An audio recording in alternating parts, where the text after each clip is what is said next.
she's stuck, because you're trying to process. I'm like, what's happening? What's happening? Why didn't she come out? Like, there's the shoulders, and why didn't she come out? It's just in my own world there. And I'm hanging out there for a second, and then it just comes to me, she's waiting. Oh.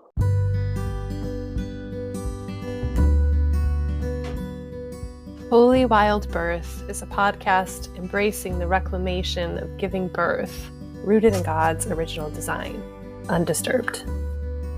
Here, we share homebirth stories highlighting God's presence as the great midwife, as well as conversations about all aspects of a holistic, spirit-led childbearing year. From the perspectives of myself, traditional midwife Lauren Hall of Rooted in Eden Private Contract Association, and me, holistic doula and birthkeeper Brooke Collier of Sister Birth. To choose a holy wild birth journey is to consecrate all your decisions unto the Lord. And to reclaim creation unadulterated by centuries of human attempts to control and improve upon what God has already called good. Please remember, birth is not a medical event, but a natural process. We are not your care providers, and this should not be taken as medical advice.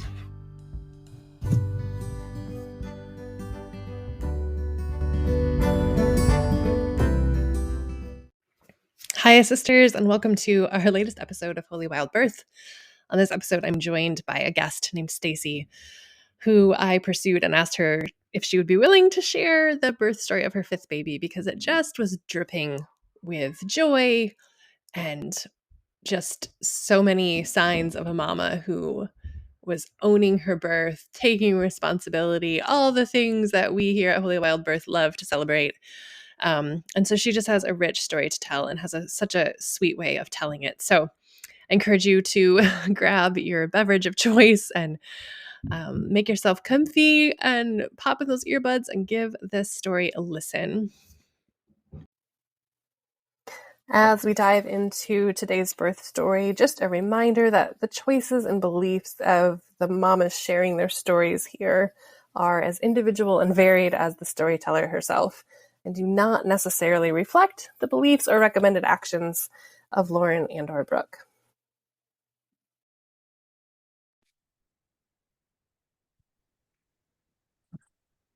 Staci, hi. Hi.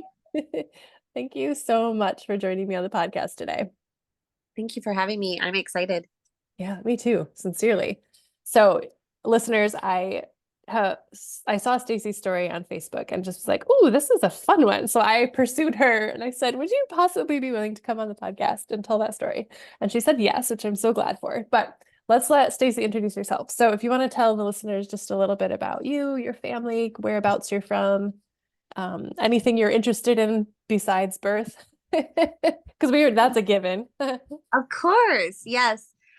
So I grew up in like the Dayton area, and I actually grew up really mainstream for most things, but in a big family. So it was always on my heart to have a big family. But I wasn't raised at all around home birth, which is important to note because my story can be a little confusing because my mom is actually a home birth midwife. So when I say that, people think that I was raised in that, but I wasn't. My mom had all of her babies, all 10 of her children in the hospital, and pursued birth work later in life. And I was already grown and married at that time. Oh, interesting. Yeah. So Wow. it's different than what people think if I don't give a little bit of backstory. So I was raised I was homeschooled, but otherwise very mainstream. And so it's actually so funny to me still that when my husband and I got married and my family of origin was starting to become more and more natural minded, starting to pursue, better food choices and just all of the things that come together for a more holistic lifestyle.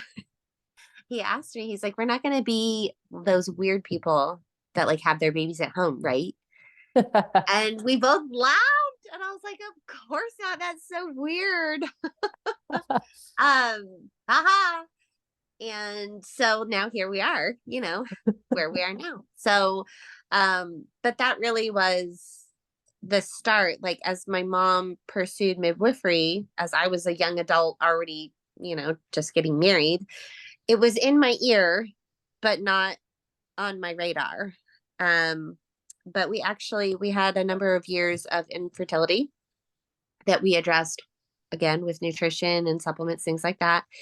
And so when I got pregnant, it was very much my desire to stay outside of the Western medical system. So we did intend a home birth with my first baby. And I didn't know at the time that I just really did not trust myself. Mm-hmm. I wasn't afraid of birth at all, which is kind of surprising given the narrative that most of us are generally taught regarding birth. Everything that you see about birth is women screaming in pain on TV, or people will talk about it and be like, oh, the most painful thing I've done. And everything is like drama and fear and scary and all of that. I didn't feel that way, but I didn't know that at the time I didn't trust myself. So that was a very long labor, and I ended up choosing a non-medical transfer to the local hospital where my son was born vaginally after I had an epidural, but it was a very, very horrific experience. We experienced a lot of harassment and bullying and a medical kidnapping, actually. Oh, no. Really? So, yes. Oh, yes. gosh. They admitted my baby to the NICU, my healthy baby to the NICU. There was an empty bed. So they filled it with my baby. Oh my gosh. And it was by far the most traumatic experience of my life. And I did not know at the time that they were pursuing also a CPS case against me because I tried to decline antibiotics for him when he was not sick. I found that out after the fact when I went and got my records. They called, and CPS actually declined to open an investigation against me because they said I was receiving adequate medical care for the infant, and I could basically choose to do whatever I wanted with my own body because they also listed off. Yes. Yeah, it was very bizarre. Like, they're like, well, she can die if she wants to, basically, is what it said. Like, she can do whatever she wants, but she's accepting because I did a quiz and I did allow them to give him antibiotics, which looking back probably is what kept us intact as a family at that time, because they let it go.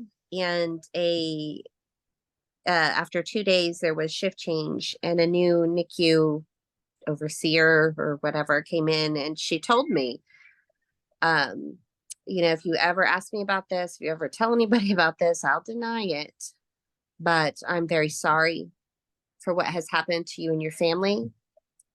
I will sign everything you need, but you have to get out on my watch, or I don't know how long they'll keep you here. Because we had been trying, since the second we walked in, to leave. And so we did. We got everything done that they wanted done, and we got out. Wow. And we came home, and I was like, well, that will never happen again. I bet. I will learn whatever I have to learn in order to protect myself and my child from what we just experienced. Yeah. Especially since there was no need for it. That's horrific. There was no need for the transfer in the first place. I was just so exhausted. It had been well over 24 hours, and I had been pushing for over 8. And, vomiting for so long, and I was just so tired, which is fine. I should be able to transfer and receive the care that I want and still Yes. have, a normal birth. But I knew that was a risk I was taking, and turns out I drew the short straw. But I'm also not sorry, because I have I have learned and grown so much from that. But that was a big catalyst for a gradual progression of like less and less interference, less and less supervision, less and less other authority around my births, because I got pregnant again 9 months postpartum from that, intentionally. And I just remember thinking, the only thing that has to be different is what I think. Mm. And I knew that because, of course, all I've been thinking about is, but where did we go wrong here? How did we wind up here? And I just kept playing it over and over in my mind. And I'm like, well, I don't actually like to labor in the water. I hate it. I didn't know that, since I'd never labored in the water before. But it was a should, right? Oh, Everybody yeah. loves the water. Water helps with pain, all this, that whole mindset. And so I kept getting into the birth pool, but I wasn't progressing because I wasn't comfortable. Mm. I was just too short to brace my feet the way I wanted to. And every time I turned over, I felt like pushing, even though it wasn't time to push. And so I just kept like turning and turning and turning, and I couldn't get to where I wanted. But it never entered my mind to say, I don't like this and I'm going to get out. That's that I not just, trusting yourself that you were the talking not about. You trusting didn't yourself, trust not, your own instinct and impression of that situation and thought you were caught up in the should and the vision that maybe you had digested from outside of yourself instead of yes, listening to your own body. yes. Uh-huh. Or that someone else would notice and like prompt me along.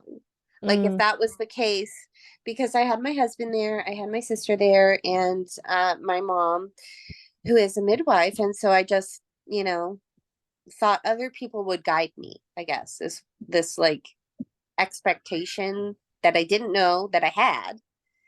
And they were all expecting me to guide me, So because I didn't say anything, nothing changed. And so I kept going over that in my mind during my daughter's pregnancy. And I was like, well, the next time I'm gonna say everything.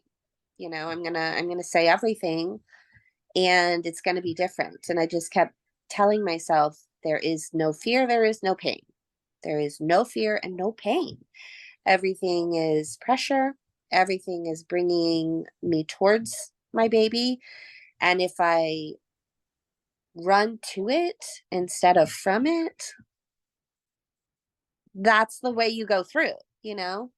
So I went from a 36-hour labor with 8 hours of pushing and a non-emergent hospital transfer, still a vaginal delivery, but just absolutely traumatic experience, to I had my daughter in under 4 hours at home, and it was just like, here we go. And I Amazing.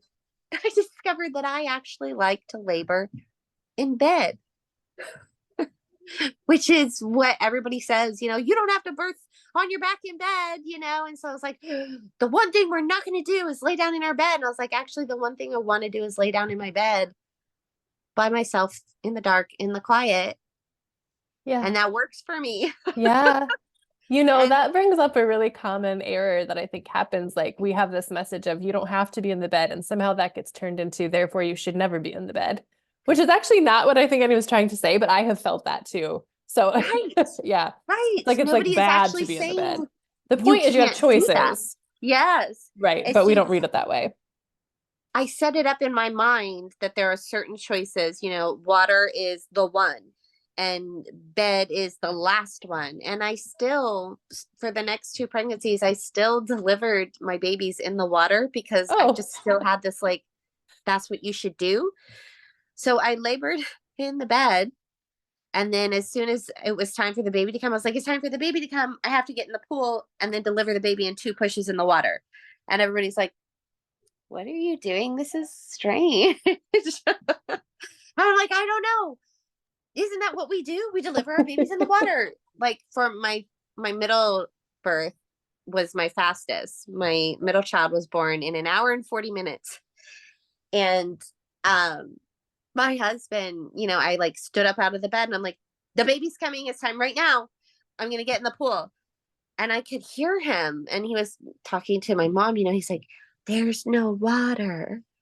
And she's like, well, put her in anyway. He's like, no, there's no water. And she's like, I don't think she's going to let you. I was like, we're getting in the pool. She's like, just put her in. And there was like 6 inches of water in there, But immediately, like my feet hit the water, I was pushing, and he was out in 2 pushes, And I'm but like, not isn't under, this? he probably wasn't actually born in the water, right? Above the He water? was. Oh, you did He manage to get was. down low enough? Well, once I got in, it dispersed it, a Okay, little bit sure. higher, and so it was like almost halfway. It's like you guys are just being dramatic, and everybody's looking at me like, oh, okay, whatever. So he was, but with each birth, I just kept pressing into what I wanted versus what I thought I should want. Mm-hmm. And I refined it, each time. And moved towards, I finally, for my last two, I was like, I don't actually need a birth pool. I Yeah. don't want a birth pool. And my husband was kind of nervous about that. He's like, what if you go into labor and then you want water and we don't have one? We didn't get one. And I was like, well, we do have a bathtub, Yep.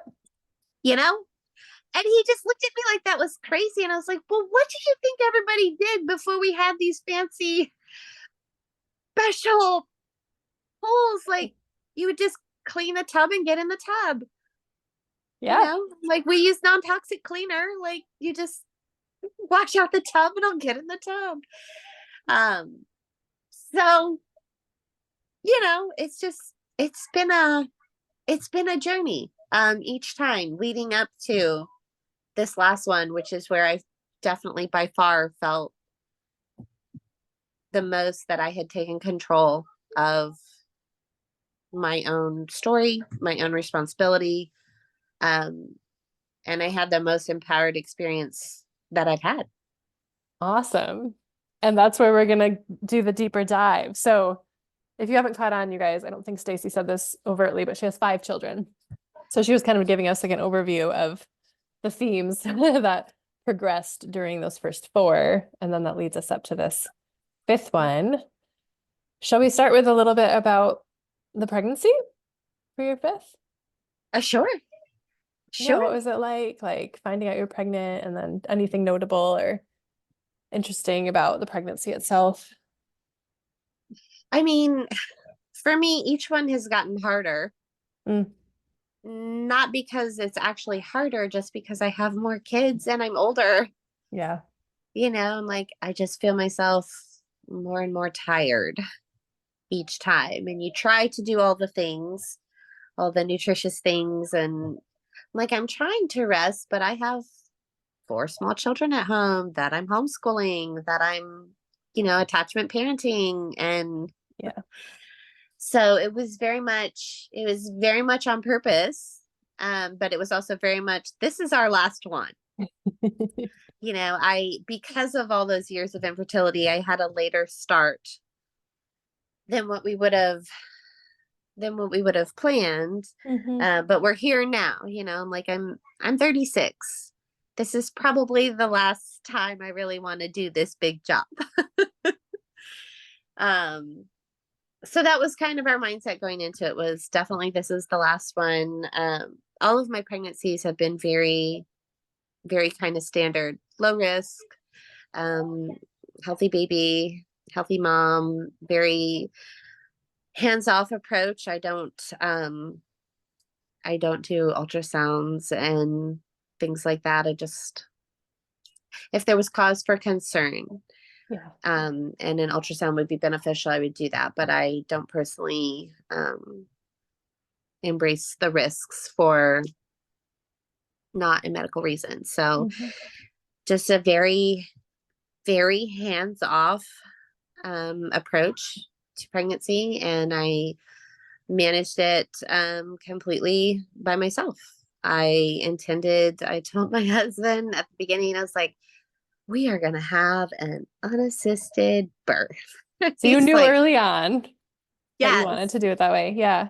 yes. My mom had moved out of state, actually before I had my fourth, and she came back to Ohio for the birth, but I found that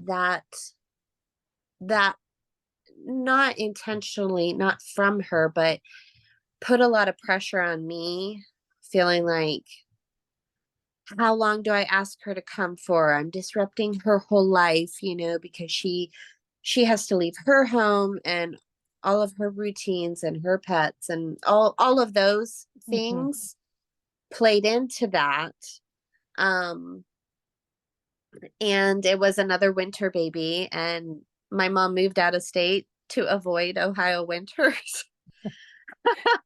You're like, come back to winter, mom. I need And I ya. was like, oh, because the timing of it was almost exactly matched up with my fourth, Oh, which wow. was also on purpose and very exciting to me. I loved having like a Christmas time baby. I love the just the sheltering in, not going anywhere. It's so peaceful to me. It's just the most peaceful postpartum experience Hmm. that I have known. And so that was on purpose Okay. Yeah. for me, but not so convenient for everyone else. And so my due date was Thanksgiving weekend. And so that was a factor too. I was like, is she going to be uprooted from her whole life over the whole holiday season? Because I Mm. could go weeks. Right. My middle child was 42 plus 6. So if I go Yeah. 3 weeks over, that's the whole holiday season. So That's so much uh, mental stress. Like, truly, even if your mom doesn't want to put that on you at all, it's yeah, definitely a thing if you have somebody traveling to come to your birth. It's like, how do we nail the yeah, timing? I don't want to inconvenience. Completely understand that. all Yeah. of those things. So I was like, you know, all of my pregnancies have been low risk. I'm healthy.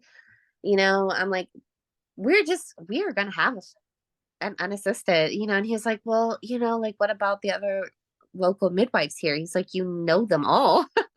I was like, yeah, but I don't want anybody there. I, as much as I love sharing and I don't mind sharing, in the moment and during that time period, I am so private. I mean, I will put up like fake Facebook or social media posts to try to make sure nobody knows that if and when I think labor is on the horizon. I just, I don't release a due date ever. I just give like a month or a season. I'm like, it'll be a summertime baby or a winter baby. I just don't want the questions. I don't want the watching. It just it feels so much more peaceful to me if it's private. And I'm like, and it is private. Like, no one else was here when I created this baby with my husband. And it's perfectly fine for no one else to be here when I welcome this baby with my husband. Absolutely. Hmm. Um, and he was kind of like, what? He's like, it's been a gradual journey from we're not those weird home birth people to we're unassisted home birth people. Yes. One very large change in posture that happened very incrementally and slowly over time. Truly, yes. I'm like, our, Hmm. our firstborn just turned 9. So, that it is a decade long journey Yeah. that brought us to this point. And I told him, I said, well, tell me what you're afraid of, or tell me what you think having a midwife here would change. Because ultimately, if we have a very serious, true emergency, we can call 911.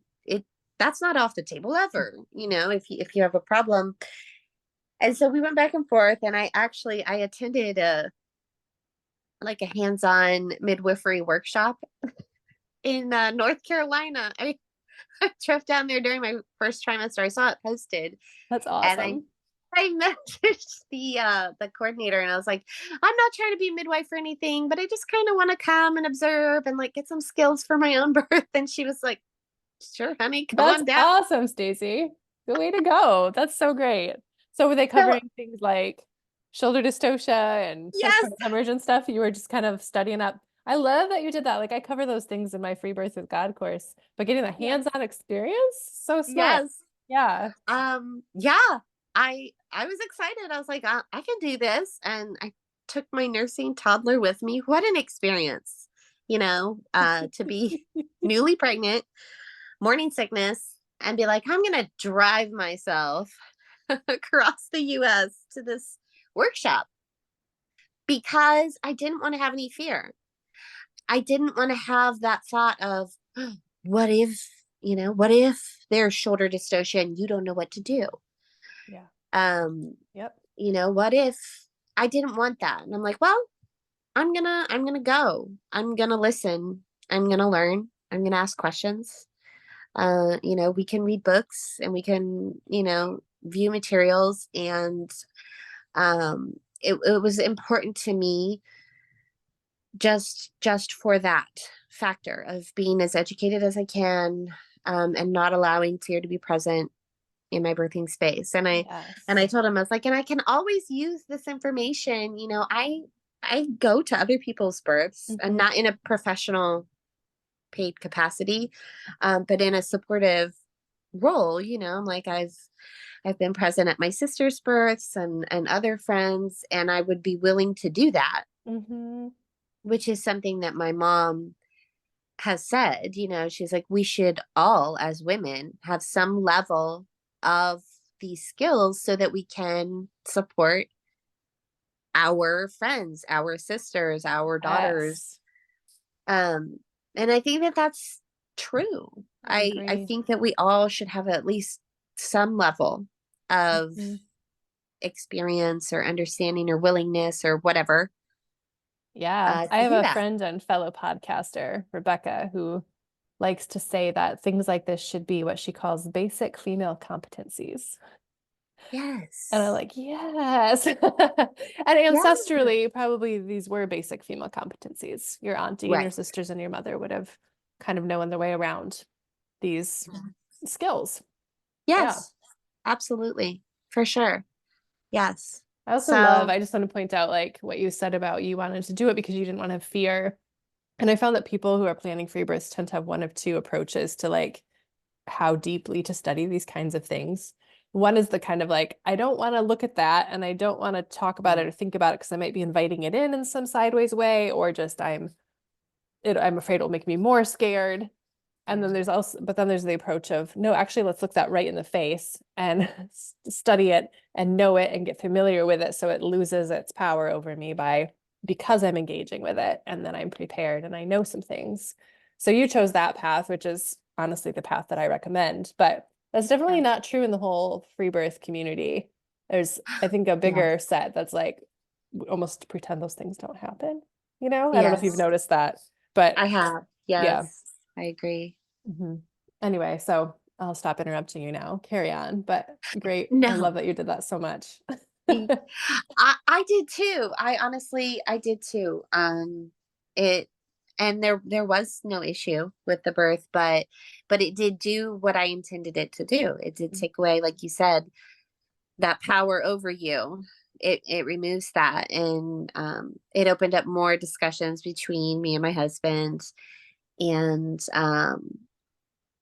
he got on board. I was like, well, I'm gonna do it whether you're on board or not.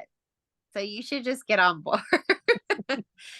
And he was like, you know what? I'm with you. I was like, you're not the one birthing.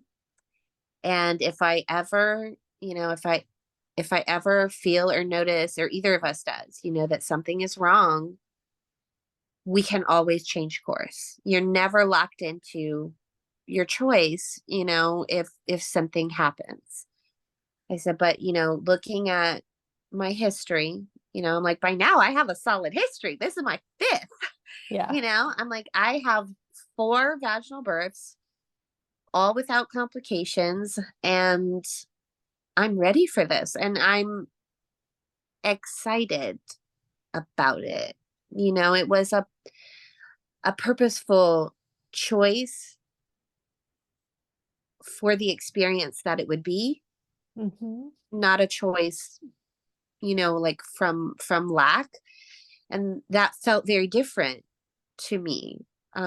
Yes.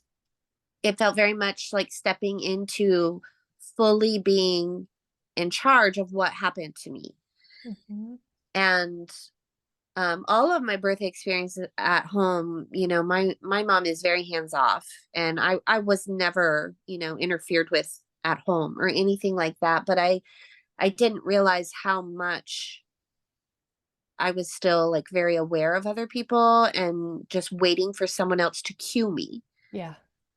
with different things. And I do think I progressed through that with each one, but it became very clear to me with this last birth, and just the way everything unfolded, that it was so different when I didn't perceive anyone else that was in the home at the time as a voice of authority except myself. Mm-hmm. Um, Yep. and not that my husband doesn't have, a voice, but he's my husband, he's my partner, he's my equal, and he's not the one in labor, Right. so it's not his responsibility to know what to do next. It's his responsibility to support me through whatever I choose to do next in that Yes. process. And Yeah. Well so said. it was just everything about this birth was different. I've always, all my other babies, I've gone into labor and labored through the night. And this is the very first time that I went into labor at dinner time. Oh, So all my kids were up. And I was like, what an experience. yeah. um, but it was a good experience, and each time I made a decision for myself, it changed the dynamic in a good way. I asked my 2 sisters to be here for my kids, because I actually attended someone else's birth that there wasn't a designated person for other young children. Yeah. And everything was fine, and she was very happy with her birth experience, but I definitely cued into, I would not be okay if my toddler, because my son is, he was turning 2 that week. That's really little. Yeah. So that's very little, and I would not be okay with him crying and feeling like I, needed to be in that, or that my husband needed to step away. If he's the only person I have here for me, I want him here for me. Absolutely. Yeah. So I asked both my sisters to be here, um, and I hired a birth photographer because I was like, I want pictures And of the pictures this. are so good. They were everything that I asked. Her style is very much what aligns with what I like anyway, but it's just very storybook, just telling the story the way it happened, Yes. which is what I was looking for. It's like, I want to see what happened for myself. And I want to be able to show it to my children and share it with my children, because the bigger ones have seen, but my younger ones will not have as much Right. awareness. But if I have some things, and we keep talking about them and stuff like that. So those are the only other people that I wanted there. In other And words, none of them were particularly birth nerds or birth professionals of any sort. They were just, well, one was a visual storyteller and the other were your sisters. And of course, yes, your husband. and my husband. Was this Yes. your first time having a birth photographer, as a side note? It was. There was a friend who was going to come to my fourth birth, and she ended up being out of town when I Okay. had the baby. Bummer. So that is, and that's another thing. When that happened, I realized how important it was to me. Mhm. And so knowing this was my last one, that became very important to me. And the birth photographer that I used is someone else in the home birth community. Great.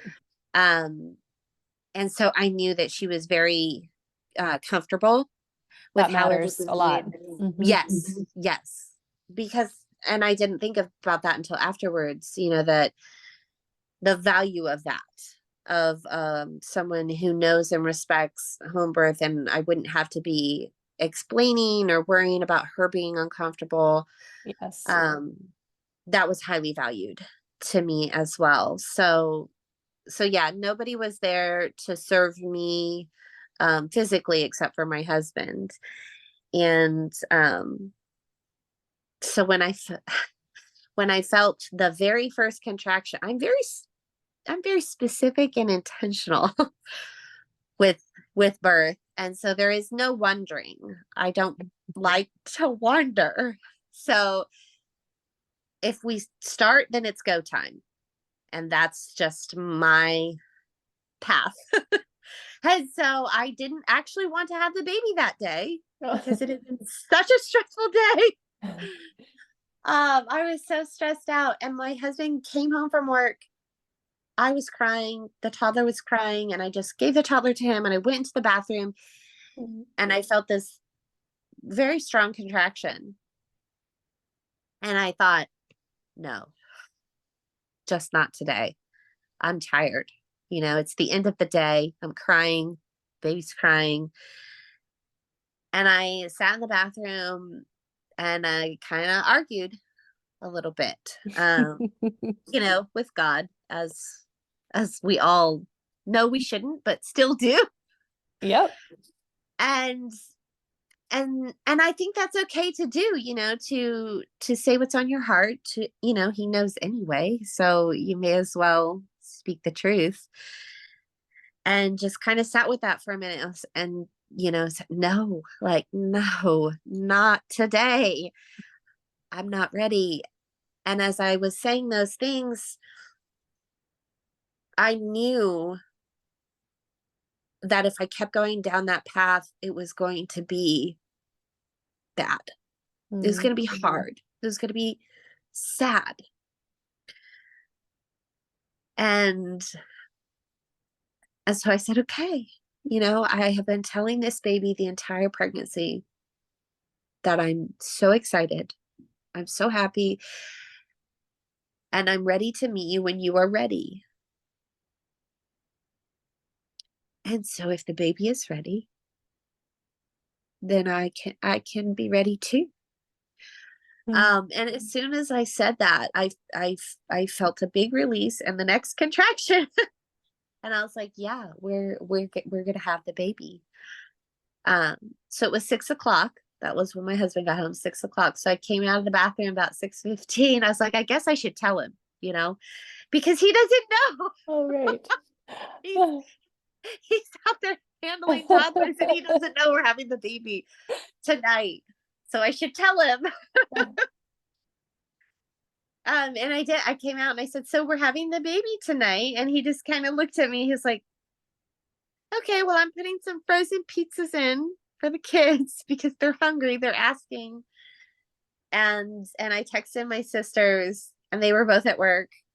And at first I was like, well, whenever you think, and then I thought, no, don't do that. And I wrote back and said, could one of you at least please come now? Because they were both at work and they worked together. Okay. And so I knew that they would discuss, and the older of the two, she texted back. She was like, I'm walking out the door. And she told me afterwards, she's like, I don't even remember if I told anybody or explained. She's like, I stood up and I was like, I'm out of here. And I just left. And I texted the the photographer, and I did the same thing with her. I was like, oh, it's fine, like stay and put your kids to bed. It could be hours. When in reality, other than my first, all of my children have been born in 4 hours or less, with the shortest one being an hour and a half. So everybody is kind of going, okay, maybe we'll just come. I'm like, well, I've had 2 contractions. Oh, right. Yeah, That's I could see why you were it. hesitant to jump right It to come now. Yes, it feels a little silly to be like, I've had 2 contractions. You should come now, but also you should come now. So, Yeah. and that was something else that I was very grateful for. That they had all said, and especially my photographer had said, she's like, you are not on a time schedule. It's not you get X number of hours or whatever. She's like, Yes. if it takes 3 days for your baby to come, I sleep on couches. I will go sleep in my car if you decide that you want more privacy. She's like, I bring a pillow in my truck, and I don't mind laying out there and waiting until somebody comes out and says, come back in. Yeah. And I didn't realize how much I needed that, her to say that and her to feel that way and to feel like I wasn't putting her out. Because as soon as I texted both of them and said, you know what, yes, please come right now, the contractions immediately picked up, and I felt so much peace because there were no more decisions to make. Yeah.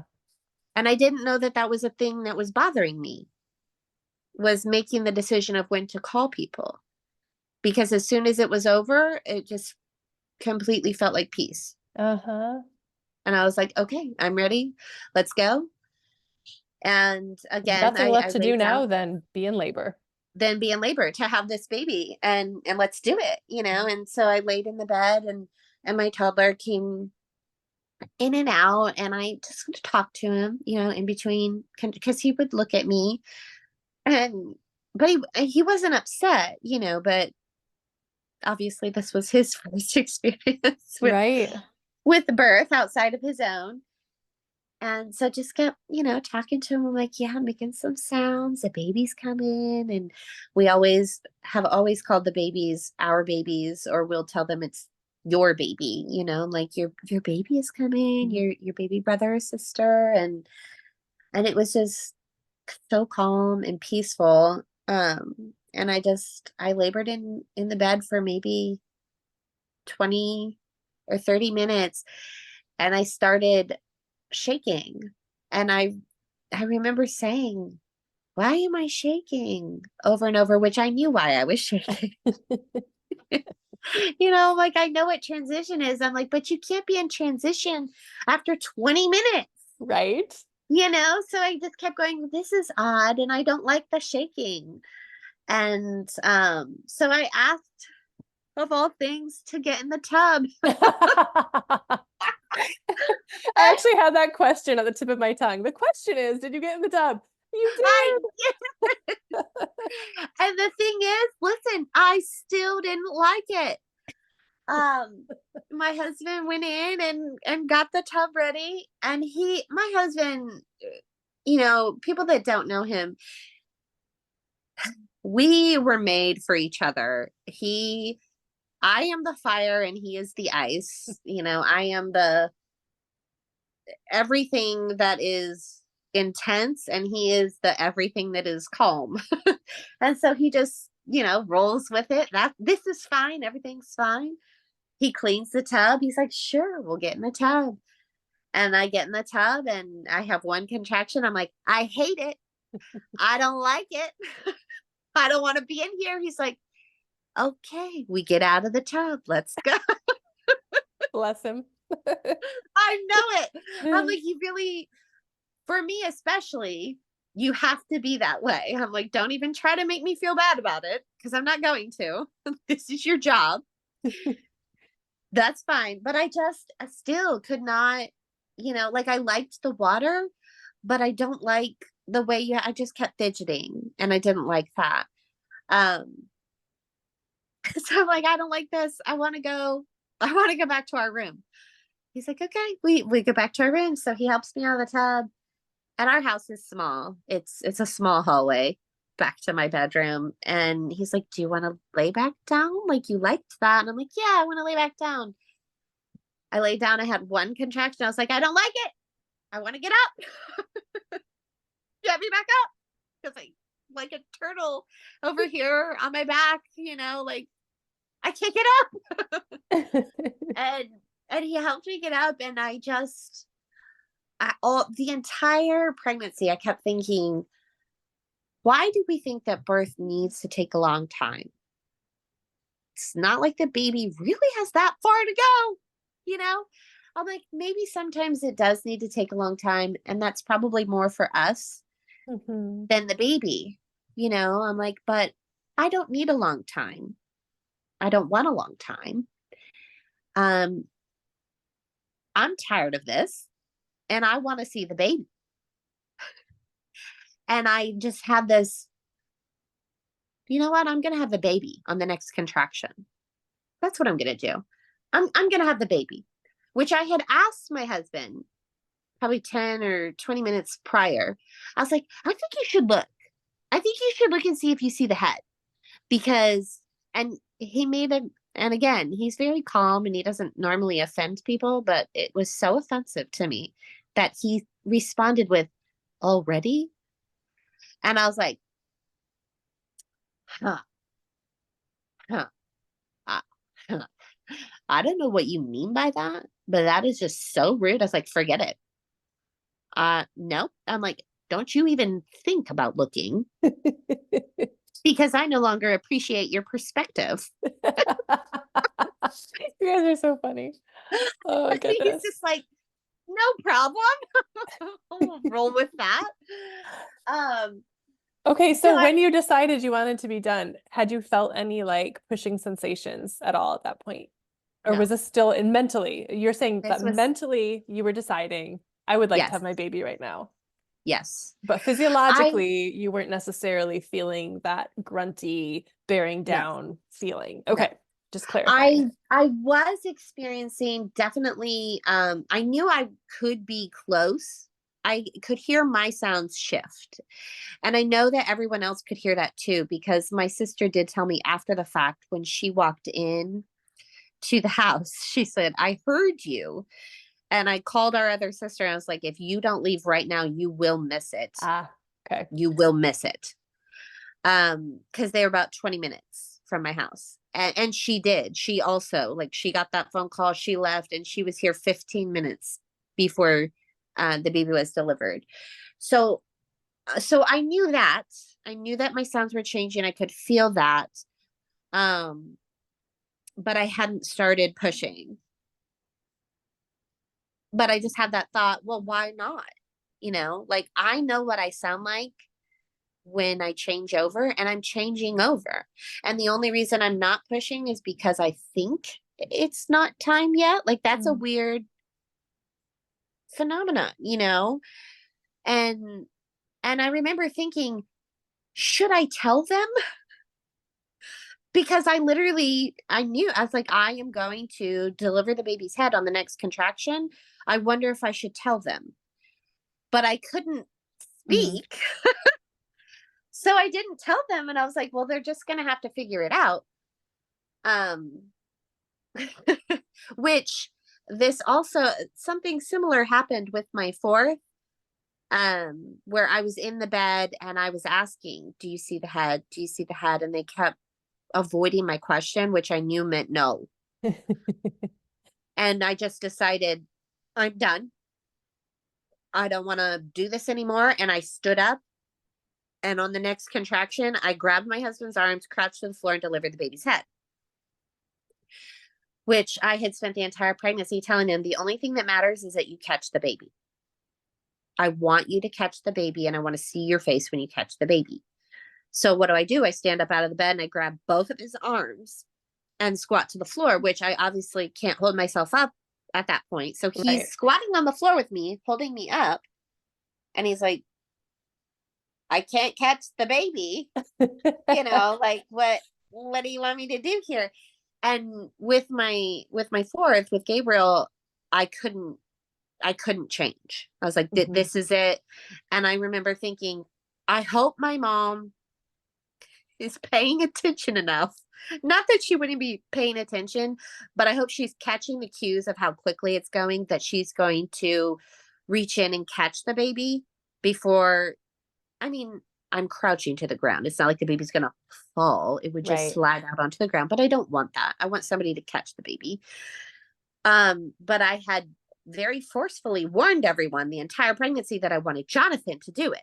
Ah, So yeah. I knew that my mom would be holding back, trying to let Jonathan do it. And they told me afterwards that they were kind of trying to talk. And she's like, do you want me to? And he's like, I can't. He's like, you can hold her up. Like, what are we going to do here? He's like, just catch the baby. And so she caught the baby, which is what I wanted her to do in that moment. Yeah. But afterwards I was like, I really wanted you to catch Sure. the baby, which I did not give the option for. I understand that.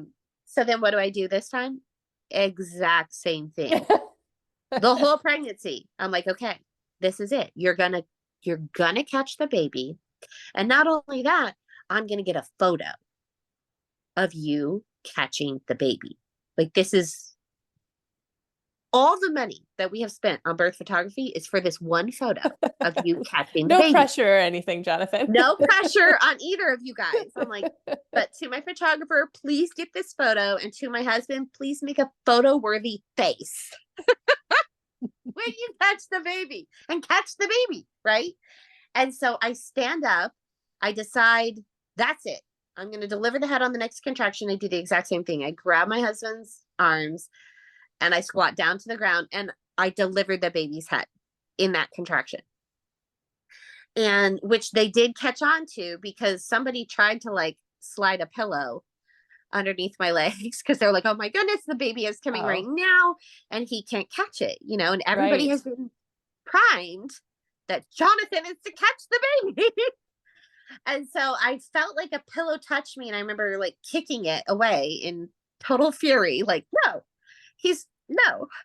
And the next contraction, I delivered her shoulders. And with all my other babies, when I have delivered the shoulders, the whole entire body comes out Yeah, in that's that pretty moment. typical. Yeah. Yes. And so I delivered her shoulders. I felt both her shoulders clear. And then she stopped.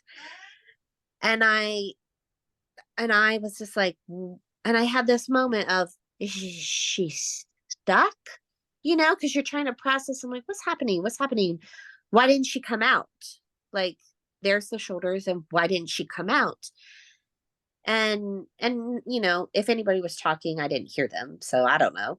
It's just in my own world there, and I'm hanging out there for a second, and then it just comes to me, she's waiting, Oh. and I let go of my husband with both hands, and I just literally all I said, catch the baby, and I let go. And as I let go, she let go and was delivered the rest of the way. And I remember thinking, oh my God, he didn't catch her. She fell on the ground. But he did. Oh. It was just enough time. He moves fast, I guess, for a big guy, because he did. He reached down and caught her, which all my kids were in the doorway of our bedroom and they gave him a hard time afterwards. So like, Daddy dropped the baby on the floor because he let her butt touch Oh, the okay. floor as he was turning her to hand her up to me. He let her bottom rest on the floor for a second. And they're like, Daddy dropped the baby on the floor.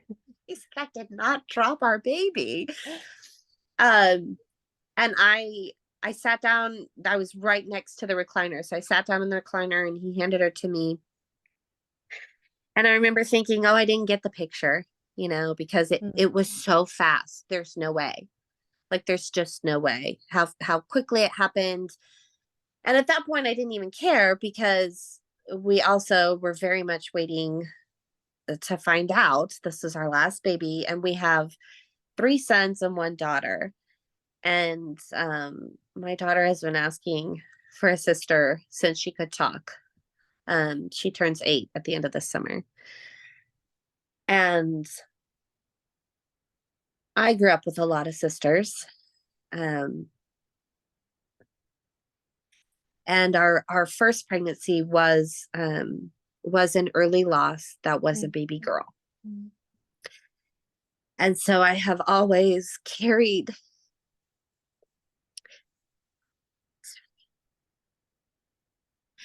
I've always carried this prayer in my heart that that wouldn't be the only sister Yeah. that my daughter has. And it's so unsettling to me that even I have heard her say that to other people. Well, I just want a sister, one that I can play with and not just the one that's in heaven. Yeah. And we had always talked about, like God chooses who the baby is going to be, and whoever it is the perfect person, Yeah. And it's all for our true. family.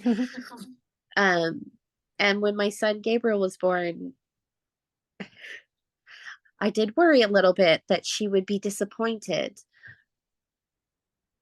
But I think because she was here, and she was actually the only one of my children present at his birth because all the others slept through it. Okay. But she heard me and she came downstairs and she just laid in our bed and waited. Um, and as soon as he was delivered, and I just like sat down on the edge of the bed and had him in my arms, and she was like, "Oh, give me the baby." And my husband is going, "No, honey, no." He's like, the placenta's not out. Like nobody else is holding the baby, And she's like, "Well, when?"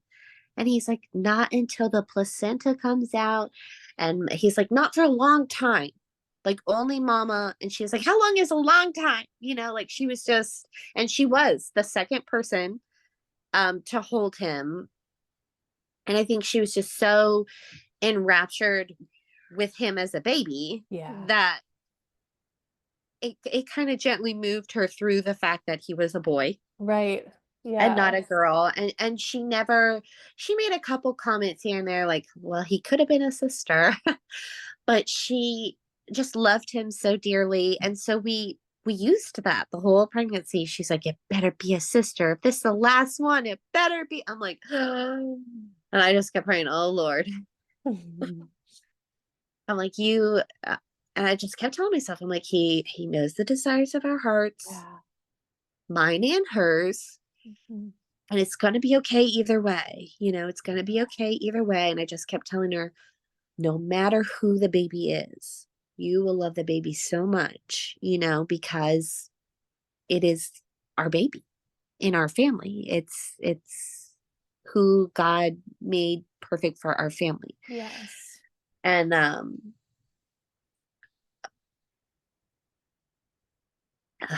and I told everybody, I said, even if everybody knows, don't anybody say what the baby is. Um, because I wanted to say what the baby was. And my husband swears that I asked him when Gabriel was born to tell me what the baby was, but I don't remember that. Because he told me, "Oh, it's a boy," and I was like, "I wanted to say it, and you took that." And he's like, "You asked me to say it." So I told everybody this. And I'm like, don't anybody say anything when you see the baby. I don't care if everybody knows. Don't anybody say anything. Um, and it was a girl. Um, Mhm.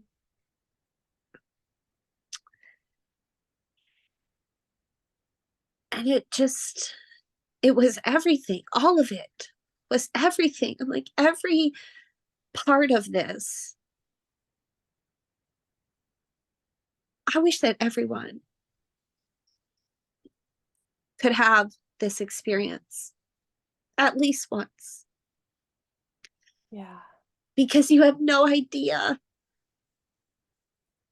You have no idea what they've taken from you. Mhm. Yeah. What it's supposed to be and what it's become are so drastically different. Mhm. and and there is no benign choice. There are ramifications and consequences to every choice, good and bad. And I believe so strongly in, a peaceful start to your life and the impact that it has on both the baby and the mom. Yes. And there is nothing else, there has been nothing else in my entire life that compares to the birth of my children, but especially the ones at home. And with each increasing pregnancy and birth, as I moved more and more into less and less, I just feel so grateful. And I just wish that there was some way to show that, to communicate that to everyone, that this is within your right. This is within it's our birthright to have this beautiful experience, and you don't have to let someone else take it from you. Because I'll never, I live my life with an abundant mindset and a blessing mindset. I'm always looking towards that, but I do believe that experience is one of the greatest blessings of my life. And I believe that the Lord orchestrated it to be perfectly so, for all of my children to be awake. That has never happened. They're all right there in the doorway, and I think that being present when their sibling is born makes it a much more gentle process, welcoming the new person into the family. Yes. When they see it happen and even can be a part of it. All of those things factor into then the rest of the journey, the postpartum experience, and the start of your new life as a family of however many you are. Mm-hmm. Thank you. And she's back. She's back. She doesn't really fit in this anymore, but it keeps her a little separated. Mm-hmm. So She asleep? She's asleep. Oh, sweet girl. Yeah. But just the absolute best experience. So wonderful. I'm so grateful. And Man. that's why I share it. Yeah. It's for everyone. Birth is for everyone. That's such a good take-home message, and probably going to be the name of this episode. Birth is for everyone. Yeah. Yeah. Oh man, I'm so struck as I listened to your story by all the deep spoken, like directly prayed, and some of them maybe not directly prayed, but like God seeing so many desires of your heart and really delivering them to you with like a big bow on top in this birth. Yes. Yes, absolutely. Uh, And I did get the photo too. I didn't know it. yes, good. Way to I be a didn't birth know it photographer. till weeks later. And I messaged her. I'm like, you had to have like dove across my bed to even get the angle. I don't know how she did it, but there's a photo of the catch, and then there's a photo of his. I'm like, I want to see his face. And there's a photo of his face as he's bringing her up from the floor, and my face as I'm moving her leg, Oh my to see word. that it's a girl. And I'm like, I truly, truly did receive immeasurable blessings this time. All the times, but this very much felt like just the right final piece in our journey, Mm-hmm. and a lot of blessing. Mm-hmm. Wow. Yeah, you're really going out with a bang from your childbearing years of this birth. It's so beautiful. Yes. So good. Mm. Yeah, he was so faithful to you in so many little ways that were so deeply meaningful to you. Yes. And really, it seems like even just anointing your husband and anointing the photographer for like the very specific things that you needed or wanted from them, like enabling them Yes. to do those things, you know? Yes, Yeah, that's yes, really sweet. Oh, so is your family feeling quite complete now that you're all here? Does it feel like you're all here? yes, Yeah. it does. Mm. I feel some sadness. I would love to just have babies for forever, Hmm. but I do feel like everyone is all here and it feels very whole, Hmm. very put Amen. together. Oh, that's so good. Yeah. What a great story. And how was your postpartum? I mean, it's not really over. You're not that far out, but like Yeah, she's about 3 months old. So we're that fourth trimester is kind of coming to a close then. yes, Yeah. it feels like we're moving into a little bit more rhythm and routine. I mean, she's amazing, and my family has always experienced a really peaceful transition. Once I get past the breastfeeding challenges, which we always get past them, um, then it's so enjoyable. Good. Oh,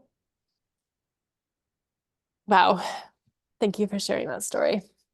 And I was going to ask you if you had something to share with listeners, but I feel like you already did. I feel like the message I'm hearing you say is like that you just want everyone to know that this Yes. is for you. Like what you're describing, this beautiful, uninterrupted, family-based, like faith-filled birth at home on your own terms. It's for you. Is It that it's is. kind of like your message?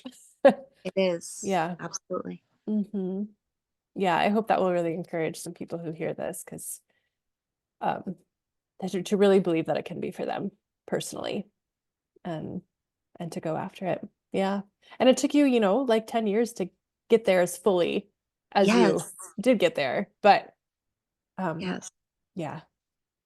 Absolutely. Oh, it's so good. Well, any other closing thoughts that you had before we wrap up? I don't think so. That really is at the heart of when I share my story. I'm like, please know that it's been a journey, Mhm. from all of these birth experiences. But I think as those of us who have had these birth experiences can share them more and more, it can shorten the journey for everyone else, as we can all speak up and share that the Western medicine narrative is not the only story that there is. I think we can collectively bring everyone else along faster, if Yeah. if that can Yep. make sense. So No, absolutely makes sense. I think Yep. as everyone is comfortable, as they can, just to share and keep affirming each other and speaking life and truth over each other and everyone. And I believe in the impact that it's making. Hmm. Yeah. Thank you for adding your powerful story and voice to that stream of, I really do think it is a movement that's going on and something that God is up to right now of like restoring this to his kids, like I want you to have this the way that I made it to be. And yeah, we get to be part of that by telling our stories and speaking about that. So thank you, Yes. Staci. Thank you.